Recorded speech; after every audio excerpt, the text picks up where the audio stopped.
And just like that, we are live on the air. Welcome to paraglidingtalk.com. I'm your host, Robert Michaels. Glad you're here. We're stoked tonight to have Harley Milne with us. We're going to talk about all kinds of good flying stuff. Glad you're here.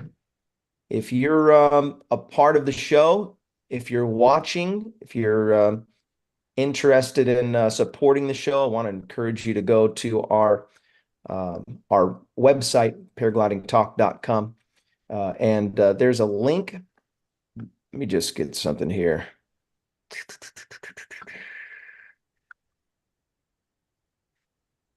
I got a screen that is recording behind me right now. Okay, we're going to close that button here. Stay tuned for just a second. I've got a window that's open and it's making all kinds of noise in my ears. Technical difficulties. Oh dear. And I can't find the window.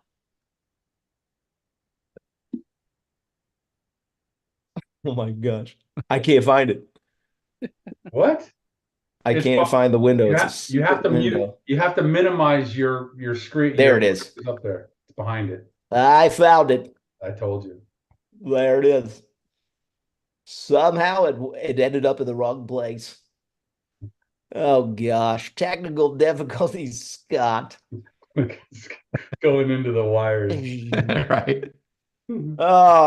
So Harley Milne's with us. Glad you're here. Super stoked about tonight's show. I had to literally beg and plead Harley to come on the show tonight. He's been very busy. And he's always on a mission. That's what I love about Harley. He's always got something going on. And so we're going to talk about some of his adventures. We're going to squeeze him like a grape. We're going to try to get some more information on. We know he's got something percolating in there, some kind of grand scheme, some world record kind of stuff. By the way, this is the guy that I've been telling you about that has a school here in Southern California. And for all those guys that are saying, you know what, I want to learn how to be a cross-country guy, and maybe you want to try to challenge his record, he would literally, for a fee, teach you how to fly from coast to coast on a paramotor. He'll tell you how to do it. I'm not joking. Do it. I'll do that for no fee if I can find somebody who wants to go beat it. Oh yeah. They'll ask you to be ground support. By the way, you always say Ray. Southern California, but I live in Northern California. You're not far enough north to be north. I can't say, nobody says mid California. That's like Bakersfield, right? If we're in Sonoma. San Diego, everything is north of us. And plus, I really don't like the north people. Oh, that's right. Yeah. Okay. So well, I'd much rather say wherever southern. you say. Okay, is Santa Barbara Southern California? Yes. Yeah. And you're like, what? 20, That's halfway. 30 That's miles? a halfway point, by the way. Basically, I am north of San Francisco. It's as Northern California as it gets. Oh, are you serious? Oh, really? Yeah. Oh, wow. Hold on a second. I thought you were close. Napa and Sonoma. Hold on, now I have to we look got at to the do a map. little homework on. Yeah. I thought you were closer than that. Are you sure you can navigate when you're flying? We're gonna cancel your sponsorship. He does fly with a Thomas guide.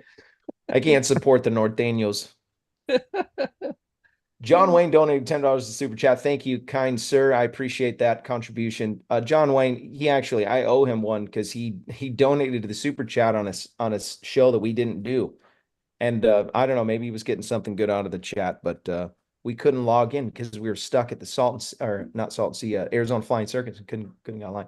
Anyways, sorry, I see David Northern Wolf's California. on. I haven't seen him for a while. It's good to see David out there. Yeah, David Wolf's in the chat. He's first off with a question. Can you believe it? Good. I'm gonna put it in the chat right here. There you go, Robert. Okay, that's good. I see that. Thank you guys. So Harley Milne's website is dreamlifterparamotors.com. Make sure you go there if you're interested in getting some good training here in Northern California. Where? All Northern California? No, where? What's the place called? Oh, it's called dreamlifterparamotors.com. And just for the record, this is not he doesn't have you don't need some sales pitch, but Harley knows what he's talking about with gear selection when it comes to this kind of cross country flying. So he'd be a great resource to reach out to. Hit him up in the email or hit him up on his website, whatever. You'll not be disappointed. Guy does his homework, knows what he's talking about. Also, PPG Smoke. Ryan Roberts runs PPG Smoke. Go check out his website. Also want to mention paramotorprops.com. Paramotorprops.com is the best place to get props. Guess what? I blew up another prop already. What? Another one. When? I tried to take Brighton on a tandem here. Oh, And Ooh. after yeah, the circus? Yep, I did a forward, no wind again, uphill. I guess it doesn't work like that. Who That's was tough. pulling you? Who was pulling you? Nobody was pulling, no help. And foot launch. Foot launch, yep. Oh, Mm, Yeah. mm. Everything against me. I told my son, I was like, look, I don't really think that we can do this. And I said it's a bad idea. And he just kept pestering me, I want to fly, I want to fly, I want to fly. Is expensive. He's going to cost you. Yeah. It's just getting started. Both props have been repaired. It was barely just a little nick on both ends, but still, nevertheless, paramotorprops.com. You get brand new prop. What, $280 or something change, $300, something like that. You end up with a new prop. Order it quickly. They'll get it to you straight out. And yeah, check out their website, paramotorprops.com.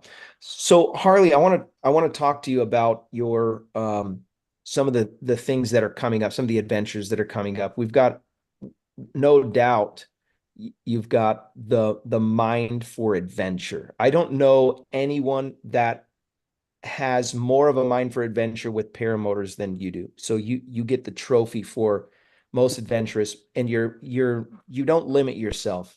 If you guys don't know, Harley flew all 50 states raising charity, and for whatever charity that you wanted. It wasn't like he's going to raise it for just this one charity. It was like anybody. And pulled it off, flew in every state, including Alaska and Hawaii. No shame in his game, made it happen. And I have to ask a question about that. Did you go into the negative on that? Did that set you back? some money.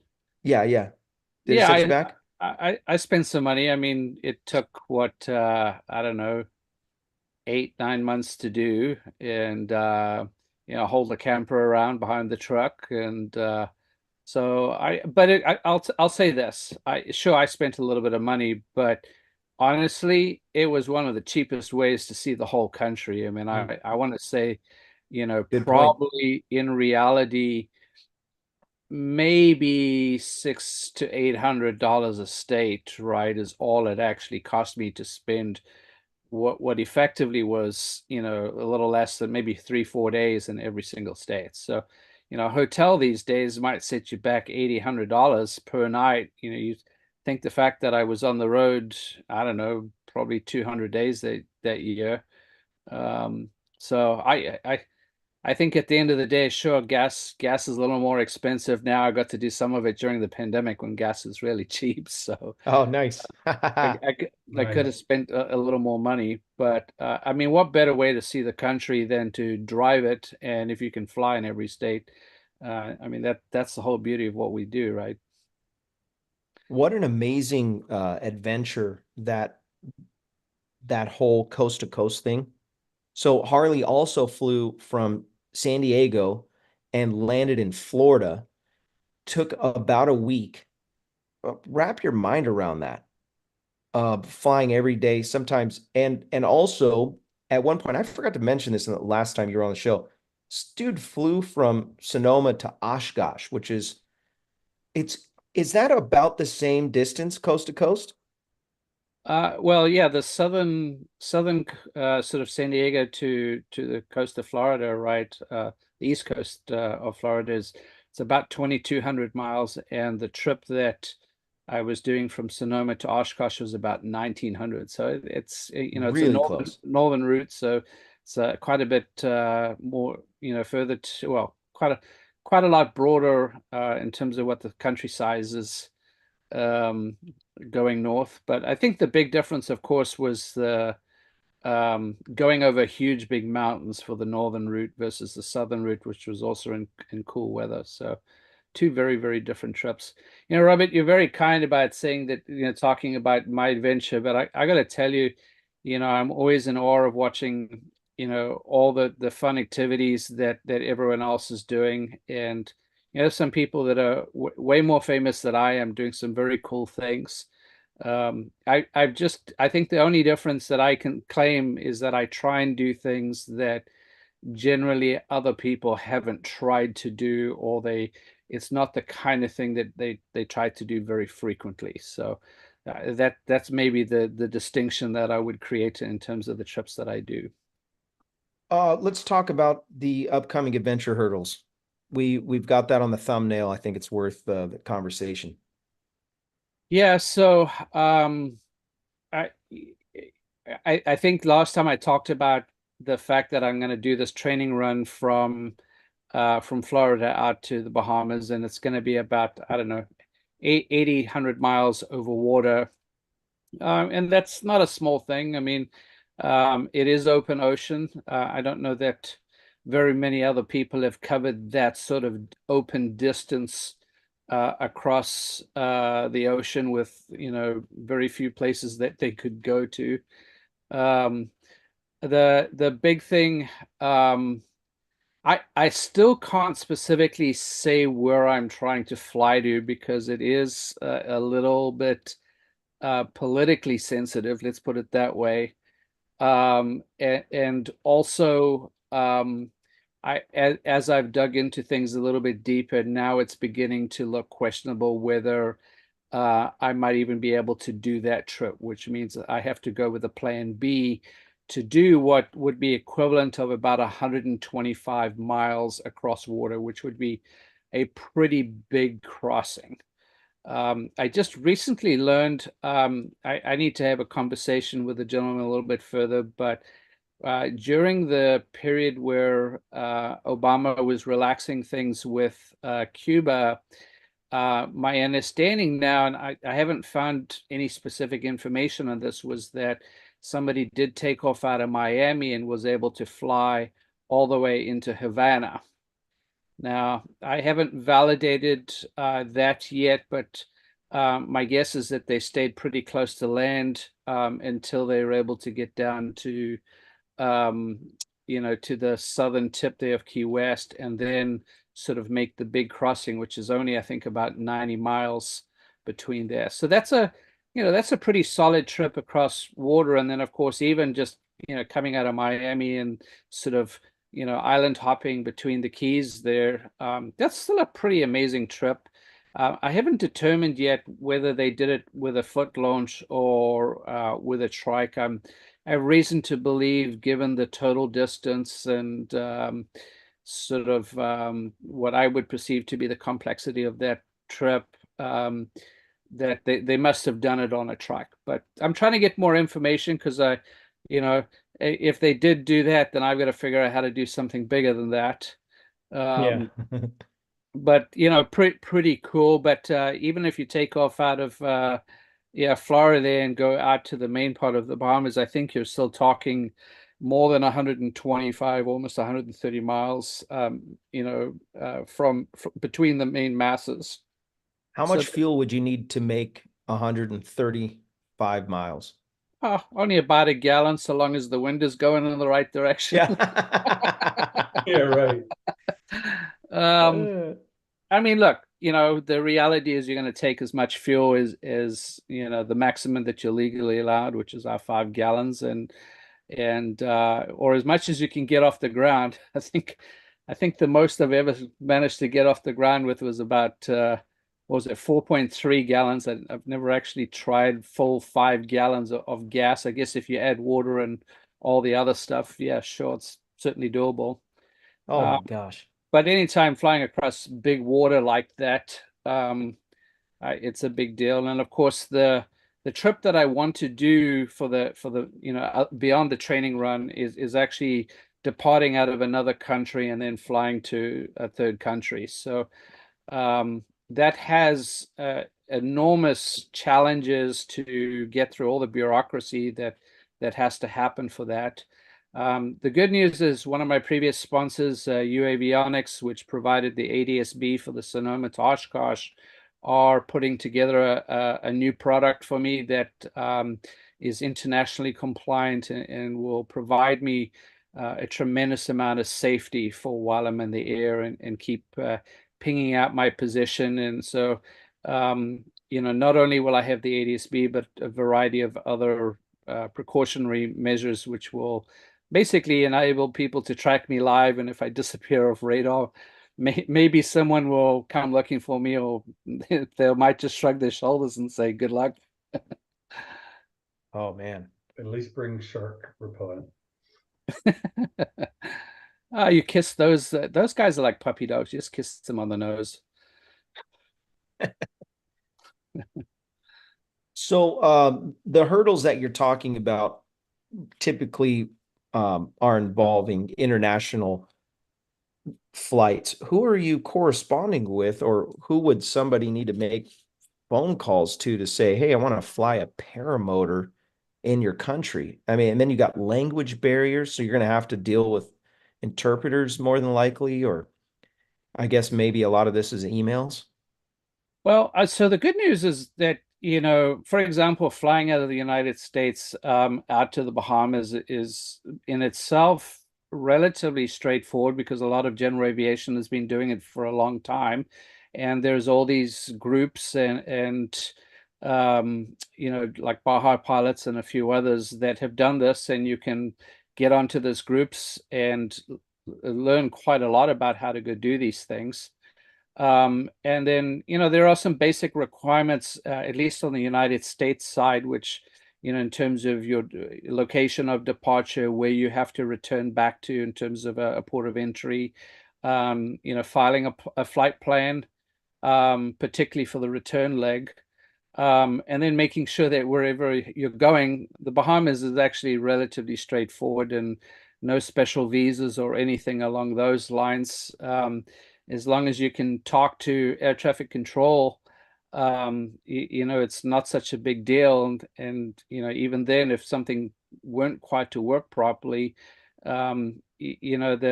if you landed on a beach and kind of pretended like you were a sailboat, you could still walk up to a port of entry there and shake the man's hand and give him your passport, and he'll be like, that doesn't look like a boat to me. But Yeah. It's a sailboat, an air sailboat. yeah. So the Bahamas Interesting. is friendly, and as long as you're not totally stupid, it's relatively easy.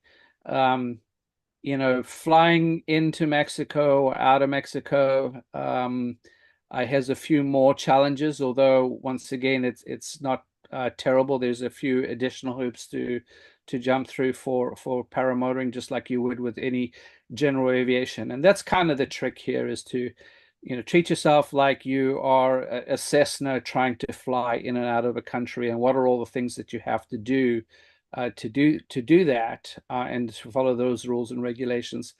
It is a little bit more complex in the fact that we do not have certification certificates for our paramotors. So, trying to explain them that it's an uncertified aircraft and still get them to play ball becomes a bit of a challenge. But Mexico, not such a big deal, and a few other countries, not too big a deal. It's the more politically sensitive countries where the control of air traffic coming in and out of them, that it gets a whole lot more challenges. And that's what I'm facing. The location that I want to go to it's a challenge, and I've run into a few more roadblocks now in the first part of this year that I wasn't anticipating, but we've got to dig a little bit deeper and figure it out. I like the idea of this, recording it, bringing attention to the sport in a positive way. Adventure is deep in the heart of every person. I mean, I have to argue the biggest draw to me for free flight paragliding was the idea that I could vol biv for days and just fly, like these guys in the Red Bull X Alps are flying 1,000 kilometers, and it's over a few days. But I mean, these guys do it for fun. Yeah. That's real adventure. I mean, it's insane. Add the motor and it kind of gives you a little bit more of a, there's more involved. You got a little more weight, you got more stuff that's involved. There's a lot of dynamics, but there is still just an incredible amount of adventure to be had. I think there's adventure. There's certainly a lot of planning, and the contingency stuff is obviously a big part of it. You know, when things are going well, you know, dare I say it's easy. You know, anybody Yeah. can do it, and that's kind of always been my messaging is if you have the interest in doing it with the right amount of planning and the right team behind you, anything is possible. I think the real challenge is when things don't go to plan, and for the most part, you know, the coast to coast, you know, with a few minor exceptions, went pretty damn smoothly.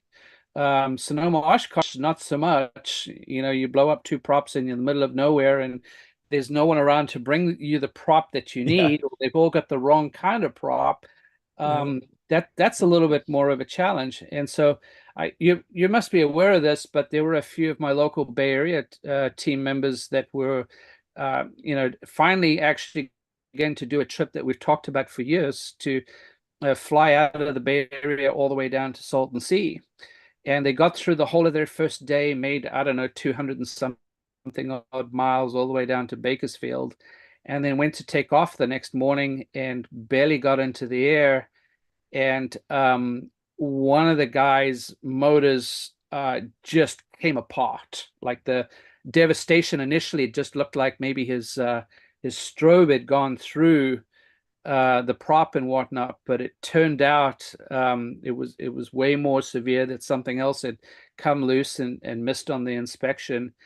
And with it, the way it broke the prop, it literally, the motor shook so badly that it destroyed almost every part of the motor and the attachments to the frame. Like the devastation was absolutely huge. And so And the trip what was it? over. What happened to be a scout. I mean, you know, And it just he nicked a prop and then Scott, poor Scott. Sorry.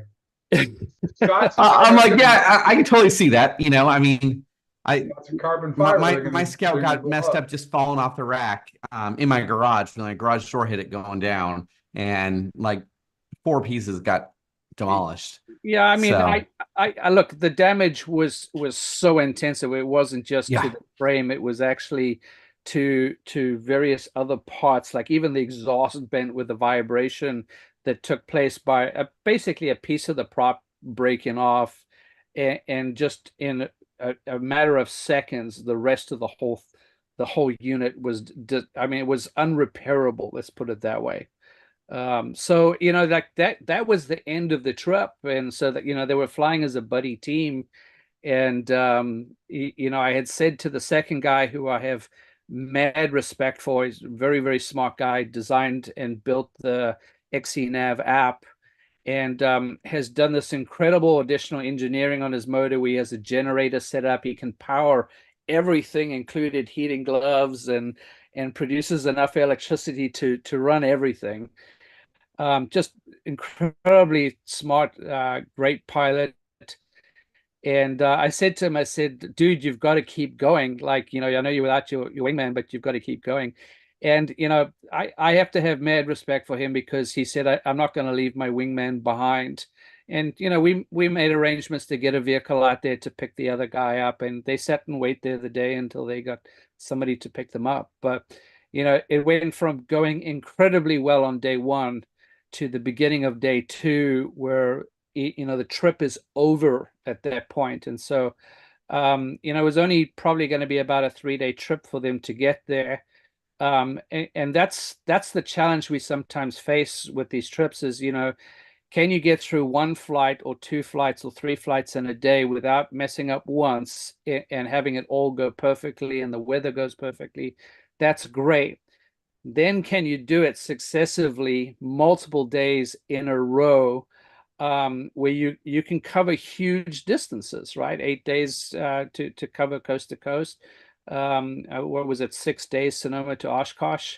those are big distances where everything has to kind of go right, and when it doesn't, when it goes 100% wrong, it's over. Even if it goes wrong 20%, it can sometimes be over. So I think that is part of the adventure. Not only do you have these incredible sights and memories that you'll take away with you for the rest of your life, but the stories that you can have with your buddies when you do it as a team, and when things go horribly wrong, there's even more stories. Yep. Hey, let's spin the wheel real quick and do a giveaway. Yeah. All right, no more names in the wheel. Just putting it out there. Just saying, no more. So cut off. Y'all watching? Cut off. Got it. Lots of people watching more tonight, names. by the way. Glad you're here. That's right. Welcome. Appreciate If every you're a one of you visitor, viewers. Make sure you hit the subscribe button, click the bell so you get the alerts. And we're off. The spin of this wheel is brought to you by Calamity Kite Clinic. Sean Nafsker runs Calamity Kite Clinic, and it is a place where you can solely focus on ground handling your paraglider. And if you're going to be a good free flight pilot or a good motor pilot, you're going to need to know how to handle your wing. And I'll tell you this, the more that you know how to manage your wing, it opens up more opportunities to fly. There's some guys that won't fly unless the wind is perfect.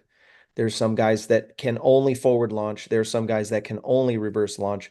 There are certain weather parameters that they have to fly in, or they don't get to fly. Their friends might be flying all over the place, but because their skill set is not good, they literally have to stay on the ground. Let me just say this. If you are if you're going to, hey, Walter, congratulations, winner, chicken dinner. Calamity Kite Clinic is the spot to get signed up for. Telling you, that's how it is. If you're going to get better on the ground, you're going to be better in the air. CalamityKiteClinic.com. Also want to mention real quick, Josh Bowden, he has a school in Nebraska. We're going to be doing a show soon. He actually, he brought up a really good point about choosing your equipment. And we had a great conversation about that. We're going to actually have him come on the show soon. But Nebraska PPG, get ready for the summer. You sign up for training with him. If you're in that part of the country, that's a great place to start. And Nebraska Paramotor.com. Paragliding.com, where the shipping is worth more than the gift going out there. Yeah. Hey, I was just thinking that, like, how much it's going to cost to ship that thing.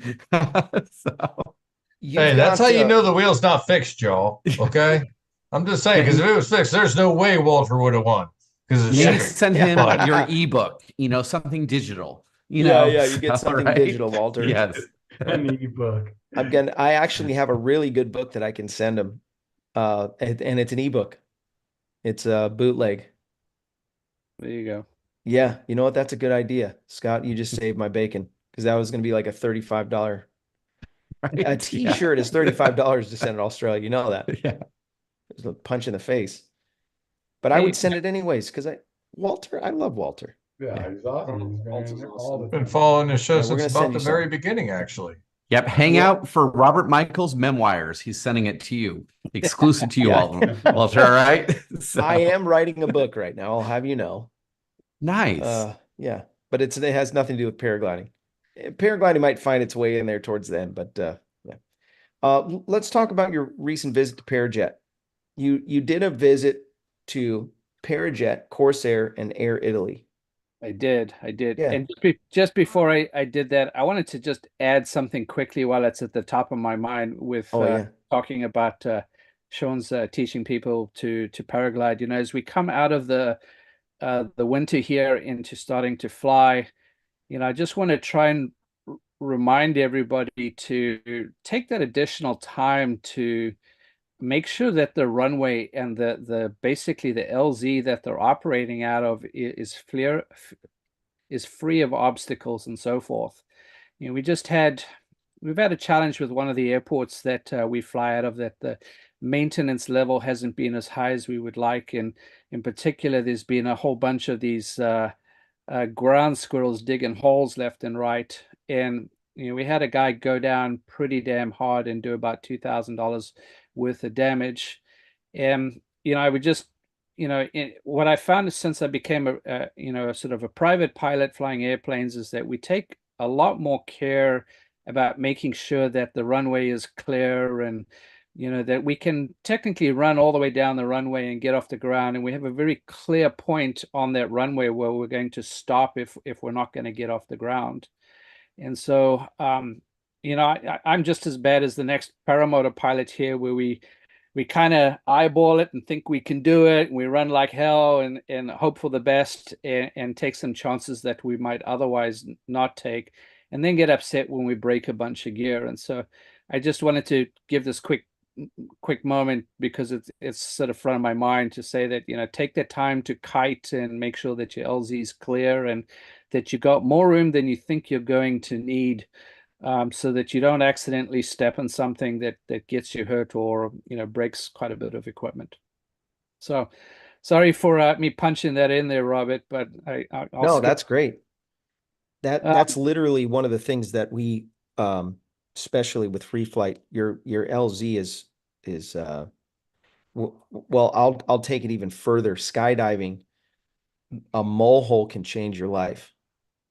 A molehill, yeah, change your life. Yeah, well, Some and guys it's not break their just backs it's on a just molehill. it's not just the takeoff. It's to assure that you have the distance for your landing as well. If you're not spot on your landings, you could take a little bit longer and still have enough room, where you just say, "Oh, I've got enough to take off and land," but you're not as skilled at landing as you are taking off. That's where problems can happen.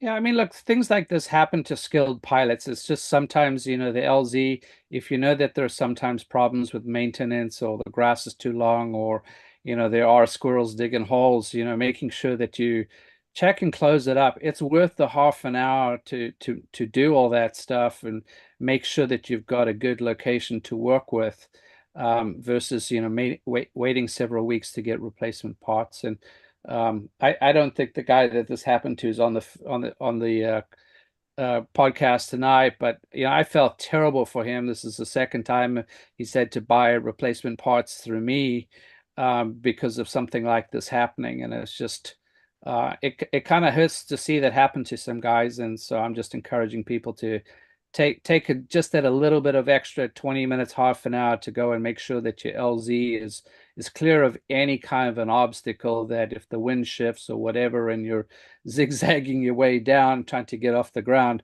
whatever it takes, just take that extra moment to put some more care into making sure that you're going to have a success one way or the other.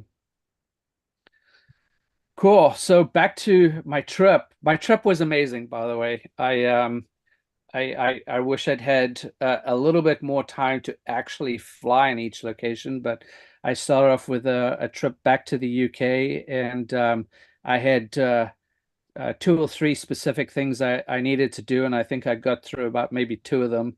But one was to go visit Parajet, and I've been selling Parajet for a little over a year now.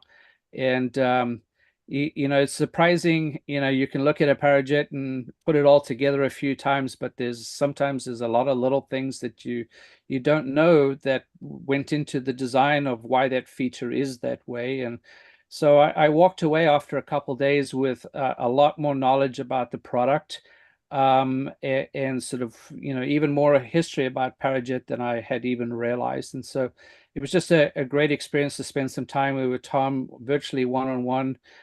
Both Tom and Simon were fantastic to just spend the time with me and walk me around the factory and show me what they had in terms of inventory. And for me, that's always been one of the important things. It's why I've supported Blackhawk as long as I have done, is because I can pick up the phone, or I can send an email, and I know that I can get parts sent the very next day. And that for me is a very critical point in terms of the equipment that I choose, is because there have been occasions when, you know, you damage something and you want something new.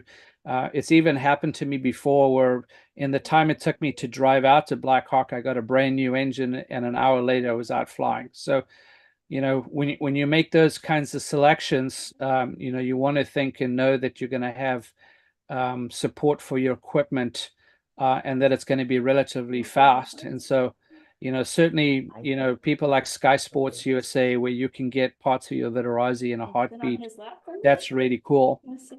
And so, you know, after going to Parajet, I got to catch up with a buddy of mine that I've been friends with for nearly 30 years. It was awesome to finally catch up with him. And then my trip out to Corsair, they're based, I want to say north of Naples. I guess it's northwest of Naples. And it turns out, you know, within, I don't know, probably 100 miles radius is where a lot of the engines that we all fly are made. So Minari, Corsair, and Vitarazi are all in that sort of general area. And so my focus was, of course, to go to Corsair. They've been a fantastic sponsor of mine. And I wanted to look at their new N80, which is a very nice machine, very comparable to the Atom 80. Yeah, I was going to ask. So what were your thoughts on that? So I like the engine a lot. I think it's a little more fuel efficient and I believe as a powerful, if not a little bit more. I'd have to look at the numbers again, but this is hard for me to say because I'm a huge fan of Corsair. I think the only things I would have liked to have seen that was different on it, like if you talk about performance, I would say the Corsair performance is once again probably just a fraction better than the Atom 80. But aesthetically, the Atom 80 looks nice and compact. But I actually, you know, if you rotated the Corsair N80 slightly so that it matched up with the way the Atom 80 is, they really are about as compact as each other. I like the way the exhaust configuration works on the Atom 80 a little bit better, and it looks like perfection. And I don't think the overall sort of presentation or from a visual perspective is quite there. But in terms of performance, you know, you're going to get an engine that's the same price or better, that's going to last longer than most of the other alternatives out there. You know, that it's a very, very good choice at a decent price. So I definitely learned a lot about it, and I was very happy to spend some time getting to know that engine and quite frankly get an even deeper in-depth and actually watch a lot of these machines get assembled there. You know, you get parts coming in from Malasi and watch them assemble them. I learned a lot about how to put pull starts together because we tend to see that whether you're flying Vitarazi or Corsair, not so much lately. They've made a couple of design changes that I think are really good, that we're not going to see any more problems there. And I think, you know, probably alleviate some of the problems that we even see in Vitarazi's pull starts. So maybe they'll learn or adopt something from that. I'm going to do a quick screen share of the Corsair engine here, just real quick. It's actually beautiful. That 80 is, yeah, it looks pretty good. If you bear with me just a second, I'm going to see if I can pull up on my end what I sent Corsair, because I did this like little comparison for them. Yeah, give me a second. This will load, take a minute or two. But while that's loading, you know, obviously I've been flying the Black Devil for a long time, and I absolutely love that engine, mostly because it's just been so incredibly reliable. And you know, it's more fuel efficient than a lot of the other alternatives that are out there. And you know, the reality is I just love that engine. And I think one of the other big portions is that it's just so much cheaper to maintain because it just doesn't require all the maintenance around the exhaust. In fact, They have a newer design. They originally had a mesh design, which I thought looked very sexy. They did land up with that one not being too successful and replaced it with a two-piece. And it had this big, brass bushing that you never had to service, but it was fantastic. Well, they've replaced that now with it's still a two-piece, but they got rid of this additional joint there. And I'll see if I can pull that up in a second. But that engine, that 172, putting out the same amount of power as the Moster, and it's just I want to go so far and just venture out and say it's probably about half the cost of maintenance and a lot less of it than you have on any other product. And then Robert, if you let me share my screen, I'll show you what I did with the N80 from Corsair, and you'll see that actually it's a lot more compact than it looks in those pictures. So if I do this, let's see. Can I just see if I will share my screen, and I'm going to share It's interesting the choice of colors for the Corsair. Just saying. Yeah, can you guys see this now? Yep. So looks great. I mean, the Atom 80 is it's a beautiful machine. Let's make no mistake about that. If you see in the bottom left-hand corner, that's the typical way of how you sort of attach your N80 from Corsair onto the frame. And so when you look at those two pictures, it doesn't look very compact, but if you were to roll it on its side and have the exhaust pointing in the same direction, like the top right picture, then you can see how the Corsair N80 versus the Atom 80 are very, very similar. The airbox is a little bit bigger, but just a very powerful and easy to use machine. And you'll see too, just like the Atom 80, even changing a coil out, it's relatively easy. So, the only feedback that I had, I don't think Corsair were too happy about the feedback, was I was just like, it just would be nice if it looked aesthetically as compact as the Atom 80 does. But as I said, that's really just a personal thing that I pointed out. But I think in terms of performance, whether you go with an Atom 80 or a Corsair, my opinion, of course, is that the Corsair is going to have less maintenance over the longer period of time. Well, I think either one of them will look great on my Kangook. I'm just saying. Of course, yeah. So the other thing I did was I didn't know this. So Corsair and Air Italy have had a long relationship, and in fact, Corsair and Air Italy are probably one of the biggest manufacturers and distributors of frames and engines in Italy. So we took a train down. It was about a 4-hour train trip all the way down south of Rome, down to Naples. So all the way down in the south. And I got to take a look around their factory. And so one thing I didn't know was that Air Italy actually manufacture all kinds of aircraft parts for Boeing and everybody else. So they are really an aviation or an aircraft production company. And they just happen to like making paramotors as well. And so when I got there, they were busy packaging up 2 paramotors to go out to some of their pilots for the races out in Abu Dhabi, or was it Slalom? Yeah. So all the slalom racing, right? So they sent out 2 units and packaged them up. So it was very cool to watch them once again sort of assemble and put these machines together. And once again, I thought they made a very nice paramotor. I know that Air Italy don't sell very many here in the United States at the moment, and they're looking to make a move to do that.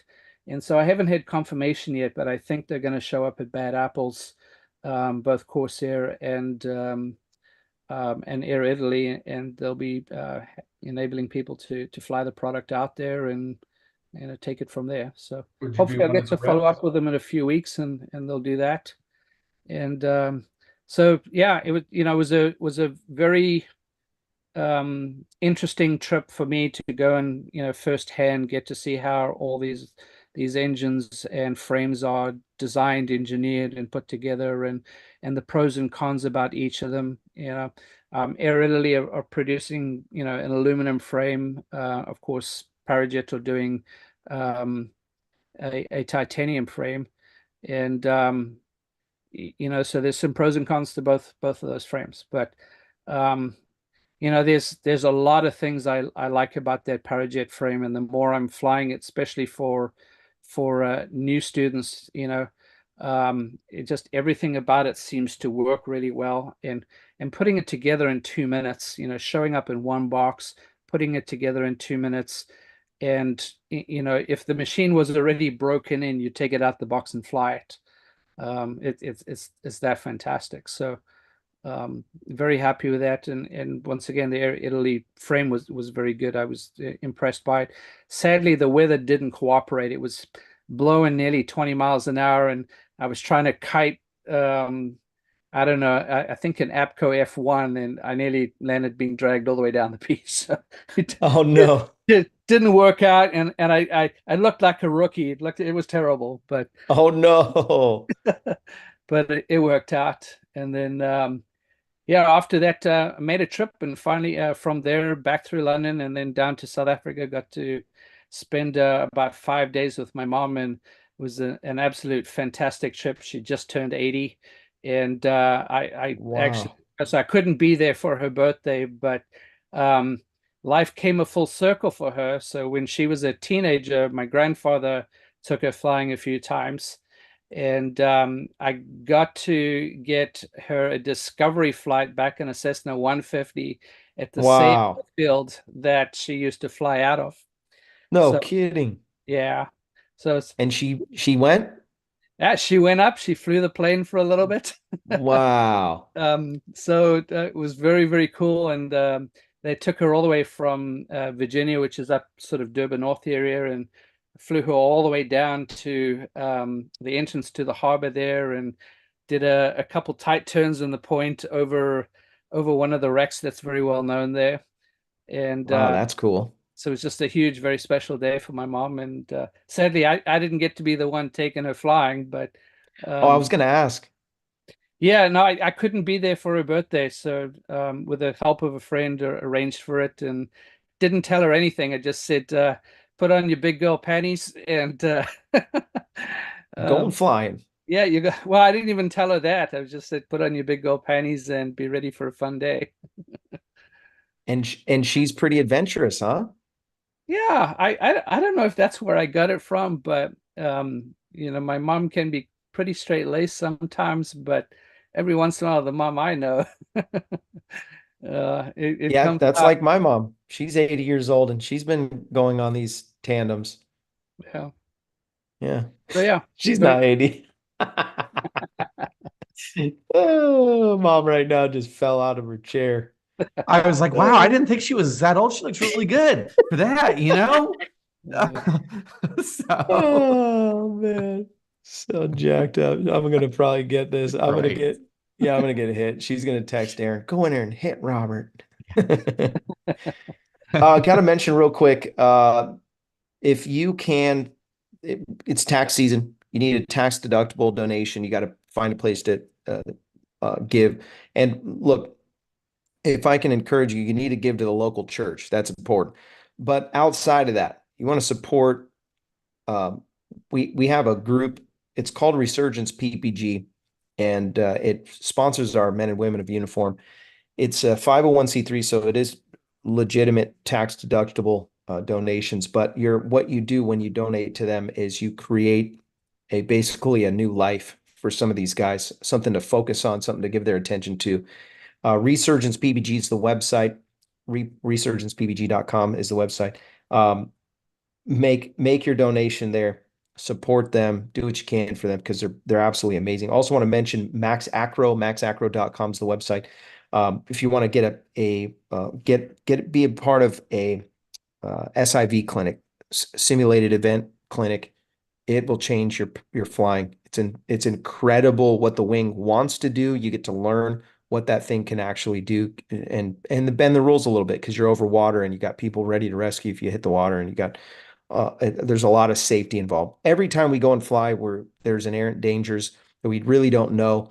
And when you lose your wing and when it comes back and it was in a ball for a second because you hit a crazy thermal or something like that, it comes back and it comes back weird and flies out in front of you. You want to know what to do and how to fix it, how to correct it and be a better pilot. That's what I got from going to the SIV clinic. maxacro.com is the website. Go check that out. Also, if you're in Texas, Ron Turan has a great school there. It's called LoneStarParamotor.com. Go sign up for some training with him. So one of the other things that I wanted to talk to you about had to do with the airport issues and insurances. Did you want to touch on that before we're out of time? Yeah, let me do that. Yeah, I think I don't know whether I mentioned it much on the last trip, but or the last show, I should say. But you know, people around the United States have been running into more and more issues with getting access to airports. In a lot of cases, they're replacing the old keypad access with some kind of a card access, and then subsequently to that, only offering those access cards to paying tenants who have tied hours or a hangar that they've rented, and so they do have to still let non-tenants onto the airfield, but what we've had happen in a couple of occasions is that these airports have now said, well, no, we want you to sign some kind of a lease or an agreement with us, and we want you to have insurance to be able to access the airfield. And so when all that changed was how you're accessing the airfield, you wouldn't think this should now be a thing. And so I've been working with the FAA, wrote them a couple letters, and specifically two airports that I've been representing, sort of our local group, and they also happen to be my own home airports where we've had problems with these airport managers. We've been going back and forth for almost 8 or 9 months now.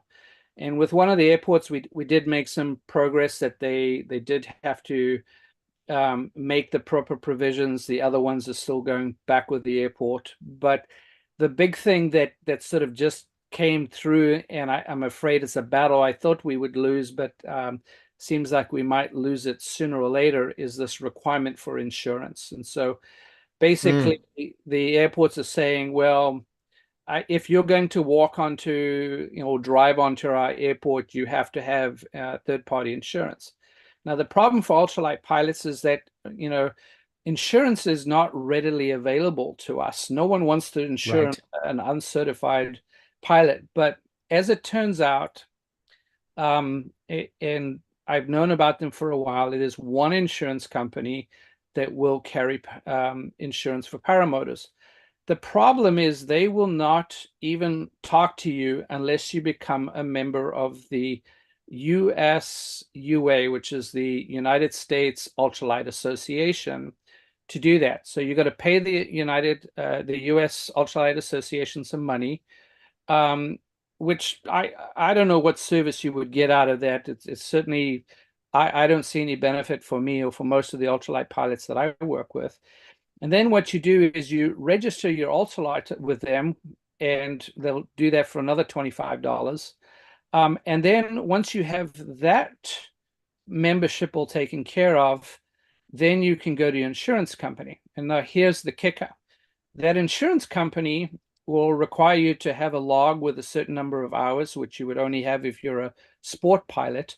But if you are an uncertified pilot, like an ultralight pilot, well, then you have to now have a certification from some other agency like the USPPA or USPA or somebody along those lines, and then take that rating back to the insurance company, and then they might insure you. Wow. So from my perspective, insurance is still not readily available, and that's been the argument with the FAA.